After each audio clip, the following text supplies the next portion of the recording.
Oh, what's up YouTube? This is Mox Lotus here, and had a bit of a hiatus recently. I guess Magic Origins and Battle for Zendikar, for me personally, haven't been that exciting, to be honest. Like, there are some good cards in them, but, I haven't really been paying as much attention to the game recently as I usually do.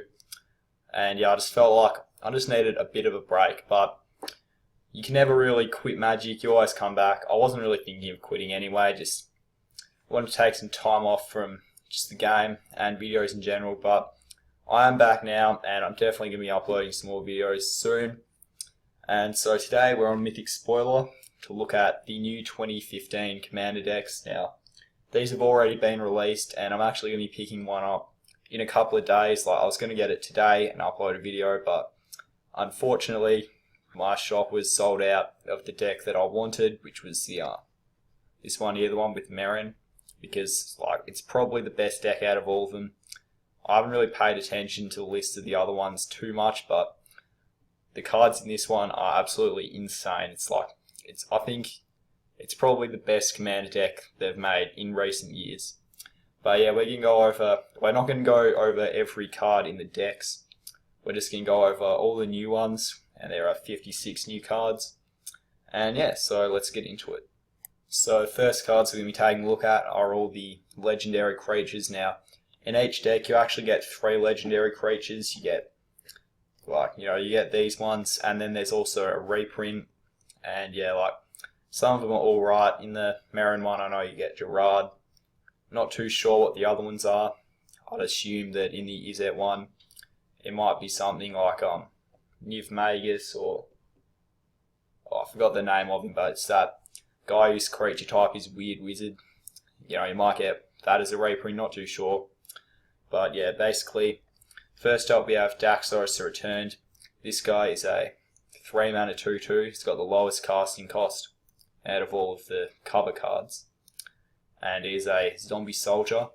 And whenever you cast an enchantment spell, you get an experience counter. So experience counters are sort of like a counter that you build up over time, and so all these guys get better bonuses when you play them for the more experience counters you have. So with this guy, what he does is when you pay one a white and a black, you can put a 1 black spirit onto the battlefield, and its power and toughness is equal to the number of experience counters you have. So in the late game this can get pretty scary, but yeah, you've got to actually have these guys out by the way to get experience counters. I'm pretty sure, unless there might be some rule where that triggers in the command zone. I need to clarify that, but I'd assume you need to have them out. So really you're going to start casting enchantments around turn 4 in this deck, and yeah, if that's the case anyway.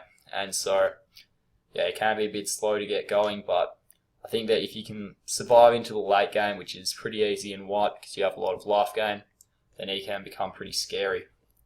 Next up, Mystics of the Izzet Magus, bit of a tongue twister, but it is a 4 mana 2/2, and whenever you cast an instant or sorcery with an inverted mana cost greater than the number of experience counters you have, you get an experience counter. So say you have no experience counters and you play a lightning bolt, that will give you 1 experience counter. But if you already have an experience counter and you play a lightning bolt, you won't get anything. So yeah, this guy's definitely geared towards escalating your spells to get more counters. And yeah, luckily you can bring them out a bit more easily because of his second ability, which means that they cost 1 less to cast for each experience counter you have. So even if you cast a spell with 10 colourless and a blue, and you have 10 experience counters, you can still get another counter. And yeah, because it's not it's for their converted mana cost, so it doesn't count the discount you get. So that's a pretty cool card. You can definitely build some cool decks around this guy. Next up we have the one that I guess I'm the most excited about, Merrin of Clan Neltoth.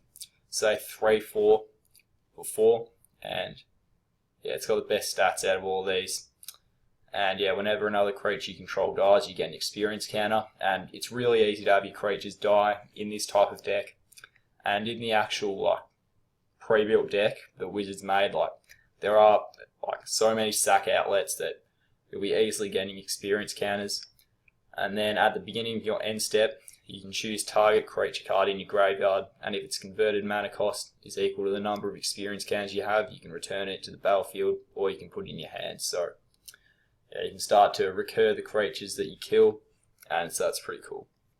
And another thing with this card, by the way, is that you can also like discard creatures from your hand, and then later on when you get more experience counters, you can bring them back. Next up we have Kalmine, Disciple of Iroas, and this was the first one that was spoiled. And it's a giant soldier with double strike and vigilance, 3/3/4, which that's pretty good on its own. It's pretty aggressive, but it'll be good creature in general, but it's not what you want from a commander. Thankfully, his effect is alright. It's whenever you cast a creature spell with converted mana cost 5 or greater, like a giant, which there are a lot of in this deck, then he'll get +1/+1 when you cast him. So, you know, you can keep, as the game progresses, he'll just get bigger and bigger whenever you bring him in. And yeah, eventually he'll become really difficult for your opponents to deal with. And then lastly, we have Azuri. So whenever you play, it's a 3/3/4, but whenever you play a creature with power 2 or less, then you get a counter. And then at the beginning of combat, you put X +1/+1 counters on another target creature you control, where X is the number of experience counters you have. So with doubling season and all that, this guy can get pretty out of control. I think that out of all of these cards, this one is probably the best, but I don't think the deck is the best. I definitely think that if you're looking to pick up a deck that's most likely to win out of the 5, definitely go for the Merrin one. In terms of the secondary legendaries, first of all, we have Karlov of the Ghost Cancel. This card's actually really cool. It's a 2/2 for 2, and whenever you gain life, you put 2 +1/+1 counters on it. So, you know, you can gain 1 life and it'll become a 4/4. And again, that's really easy to do in white. And then for a white and a black, you can remove 6 +1/+1 counters from him to exile a creature. That's actually a pretty powerful effect. And yeah, it's not too hard to get the counters on him if you have a lot of life gain. But yeah, definitely a really cool commander to build around. Next up we have Arjun the Shifting Flame. So 5/5 for 6 with flying, and whenever you cast a spell, put the cards in your hand on the bottom of your library in any order, and then draw that many cards. So it forces you to shuffle your entire hand, but if you've got like a lot of dead cards and you're looking to dig for something else, this guy can help out. Next up, we've got Melzarek, Crawl Death Priest. And so this guy's an insect shaman, which is pretty unique to be honest. And it has flying. And it's a 2/2 for 5, which isn't the best stats, but whenever a player, so it can be you, sacrifices another permanent, so it doesn't have to be creatures, you put a +1/+1 counter on each creature you control. So this guy can become really scary, and again, like the Zuri, with doubling season, it comes pretty out of control. Next up, we have Anya, Merciless Angel. Say 4/4 for 5 with flying, and gets +3/+3 for each opponent whose life total is less than half his or her starting life total. So a lot of the time, this guy could be, say in a 4-player game, 13/13 fly, which is pretty threatening. And then you can also have Indestructible, so that is actually quite a powerful card to be honest, but it doesn't have haste, so hopefully, I don't know, you might run Fervor or something and just make a deck focused on getting this card out and just killing everyone quickly. And then lastly we have Kaseto Orochi Archmage. So this guy's effect is for 2, target creature can't be blocked this turn, and if that creature is a snake, he gets +2/+2. So he's a 2/2 for 3, which is pretty good. And he's also a snake wizard. And so you can play him out on turn 3, and then on turn 4, you can make him a 4/4 unblockable. So you can kind of create a thing about a Voltron type strategy with this guy, although it's definitely not the best Voltron commander. But you can make a pretty cool snake tribal deck with him. If you're already using something like, say, Shiro the Anointed or something, then you can probably switch, say, Shiro with this guy just to open up the blue option if you want to. or you can put him in a Seishiro deck. Either way, I think it's pretty cool.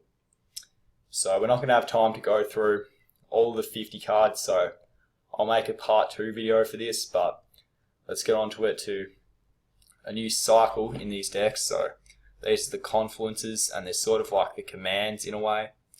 First of all, we have Righteous Confluence, so all these cards cost, or actually, these 3 cost 5, that one costs 4, and that one's 6, so, they're all pretty similar. But you get to choose 3 of the abilities on the card, and you can choose the same more than once. So with Righteous Confluence, you can get a 2/2 with Vigilance token, you can exile an enchantment, or gain 5 life. So with Karlov, that can be pretty powerful. I believe that when you use this card, it'll be like you gain 5 life, he gets 2 counters, you gain another 5 life, he gets 2 counters, you gain another 5 life, he gets 2 counters. I think that's how it works. I don't think it's all at the same time. So, that's got some interesting synergies there. And you can play this card in token decks. I'm actually looking to get this card for my Trostani deck, because getting out like 3 2/2s with Vigilance is pretty decent. And then if you've got Doubling Season or something, getting out 12 for 5 is pretty good value. Next up, we have the money card of the set, Mystic Confluence. A lot of people say this card's a bit like Cryptic Command, and it's pretty good, but it's not Cryptic Command good. So it's got the same choose 3 like they all do, and you can counter target spell unless its controller pays 3.